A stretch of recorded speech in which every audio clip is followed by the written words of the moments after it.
Pulau Dajjal? Kalian jangan mudah percaya dengan semua yang kalian baca atau lihat di internet. Entah kenapa, Pulau Socotra sering dijuluki sebagai Pulau Dajjal. Cuma karena bentuknya yang aneh. Tapi, kalau kalian ke sana, yang kalian temuin bukan iblis, melainkan tumbuhan dengan bentuk yang sangat unik. Misalnya, pohon darah naga. Bentuknya kayak payung terbalik dengan getah merah pekat seperti darah. Buat warga lokal, ini tanaman biasa dan gak ada nuansa mistisnya sama sekali. Terus, ada juga pohon botol. Batangnya gemuk seperti gentong untuk menyimpan air. Keunikan ini terjadi karena Socotra sudah terisolasi selama jutaan tahun. Kadang, alam memang bisa jauh lebih aneh daripada teori konspirasi dan cocok logi. Pulau Niihau bergeser dari Socotra, sekarang kita ke Hawaii. Di Hawaii ada satu pulau yang kalau kalian datang, kalian bakal ditolak. Namanya Pulau Niihau. Pulau ini dimiliki oleh keluarga Robinson sejak tahun 1864. Mereka menjaga pulau ini agar budaya Hawaii nggak hilang. Penduduk pulau ini cuma sekitar 200 orang saja. Mereka hidup tanpa internet, tanpa toko, bahkan tanpa restoran. Kalau lapar, mereka berburu atau mancing.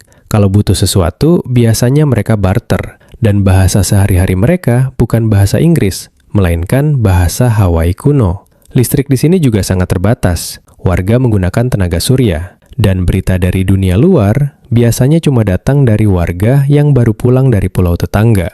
Kalau kalian penasaran ingin ke Pulau Niihau tanpa undangan, satu-satunya cara adalah ikut tur helikopter milik keluarga Robinson. Itu pun kalian cuma boleh mendarat di pantai yang sepi tanpa bisa mengobrol dengan orang lokal.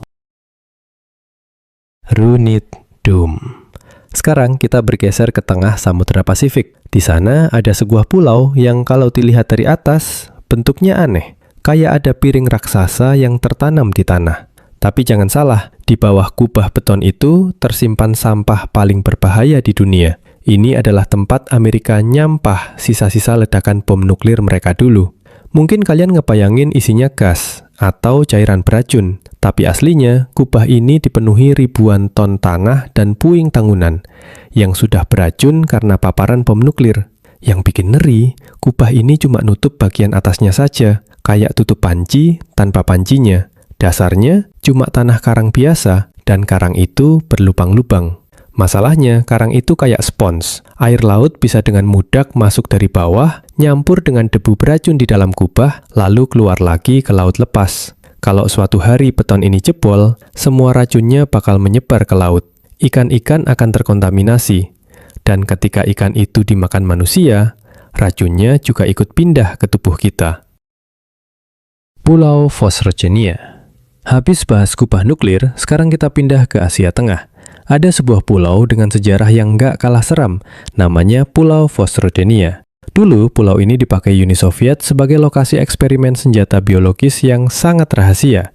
Gampangnya, di sini mereka ternak kuman berbahaya seperti antraks dan penyakit pes yang kalau sampai berhasil dikembangkan, satu negara bisa kena wabah mematikan.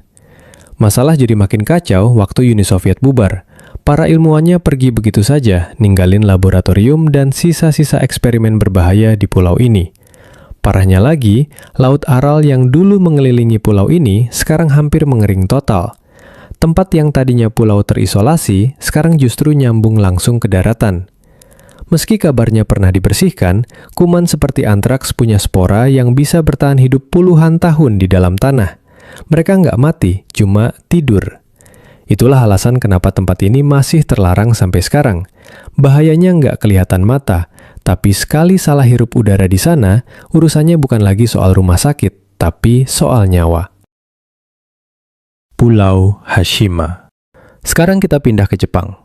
Kalau dilihat dari kejauhan, pulau ini bentuknya mirip banget sama kapal perang raksasa. Karena itu, pulau ini sering dijuluki Gunkanjima, yang artinya pulau kapal perang. Tapi aslinya, pulau ini bukan markas militer. Pulau Hashima adalah pusat tambang batu bara bawah laut yang sudah beroperasi sejak akhir tahun 1800-an. Pulau kecil ini bahkan pernah jadi tempat paling padat di bumi, di mana ribuan pekerja hidup berdesakan di dalam gedung-gedung beton bertingkat. Kejayaan Hashima berakhir pada tahun 1974.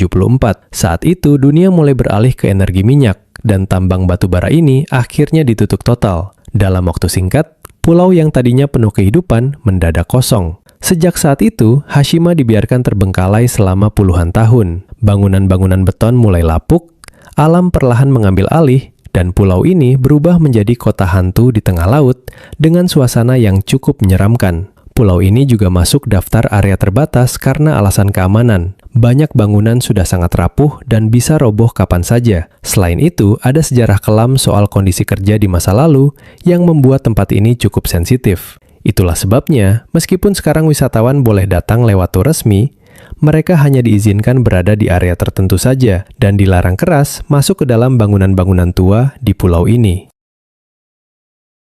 Miyakejima. Masih di Jepang, tapi kali ini bukan soal bangunan tua, melainkan soal bertahan hidup di tengah gas beracun. Namanya Pulau Miyakejima. Di pulau ini, hampir semua penduduk wajib membawa masker gas kemanapun mereka pergi. Bahkan saat tidur pun, masker itu harus selalu ada di samping bantal. Alasannya sederhana, tapi berbahaya. Gunung berapi di pulau ini terus mengeluarkan gas belerang yang bisa mematikan. Pada tahun 2000, letusannya sempat sangat parah, sampai seluruh penduduk harus dievakuasi dan meninggalkan pulau ini selama hampir 5 tahun. Saat warga akhirnya kembali, masalahnya belum benar-benar selesai. Kadar gas di udara masih sering naik turun dan sulit diprediksi. Karena itu, sensor khusus dipasang di berbagai sudut jalan. Kalau sirine berbunyi, itu tanda semua orang harus segera memakai masker agar tidak terkena dampak fatal. Meski risikonya nyata, banyak warga tetap memilih bertahan hidup di sini. Pulau Miyakejima tidak sepenuhnya bebas dijelajahi. Ada beberapa zona merah yang benar-benar terlarang karena bahayanya terlalu tinggi untuk keselamatan manusia. Diego Garcia. Sekarang kita pindah ke tengah Samudra Hindia. Namanya Diego Garcia. Ini bukan pulau biasa, melainkan salah satu pangkalan militer paling tertutup di dunia. Secara hukum, wilayah ini milik Inggris. Tapi dalam prakteknya, pulau ini disewakan ke Amerika Serikat sebagai markas strategis untuk menjangkau Timur Tengah hingga Asia. Fasilitas militernya sangat lengkap, mulai dari landasan pesawat pengebom jarak jauh hingga pelabuhan khusus untuk kapal selam nuklir. Tapi di balik kekuatannya, pangkalan ini menyimpan sejarah kelam. Pada akhir 1960-an, ribuan penduduk asli dari Kepulauan Chagos dipaksa meninggalkan rumah mereka demi pembangunan markas ini. Mereka diangkut menggunakan kapal kargo, lalu dipindahkan begitu saja ke Mauritius dan Seychelles. Pada tahun 2024, Inggris akhirnya sepakat mengembalikan kedaulatan wilayah ini kepada Mauritius. Namun kenyataannya, pangkalan militer di Diego Garcia tetap disewa oleh Amerika Serikat hingga hampir 1 abad ke depan. Artinya, bagi penduduk aslinya, pulau ini masih menjadi dunia tertutup dan tempat yang hampir mustahil untuk mereka datangi kembali. North Brother Island. Tepat di samping New York City yang super ramai, ada satu pulau yang seolah dihapus dari peta kunjungan. Namanya North Brother Island. Dulu, pulau ini digunakan sebagai lokasi karantina penyakit menular. Salah satu penghuninya yang paling terkenal adalah Typhoid Mary, pembawa wabah tifus yang menghabiskan sisa hidupnya dalam pengasingan di pulau ini. Sekarang, North Brother Island berstatus terlarang. Sejak ditinggalkan pada 1960-an, bangunan rumah sakitnya rusak parah dan perlahan ditelan hutan liar. Pemerintah New York menutup akses ke pulau ini karena struktur bangunannya sudah rapuh dan berbahaya. Ironisnya, saat manusia dilarang masuk, pulau ini justru berubah menjadi habitat burung-burung langka yang hidup tanpa gangguan. Suasananya terasa janggal. Reruntuhan gedung tua yang sunyi berdiri tepat di seberang kota New York yang sibuk tanpa henti. Kontras inilah yang membuat North Brother Island terasa mencekam. Sebuah tempat yang mungkin lebih aman dibiarkan kosong dan terlupakan.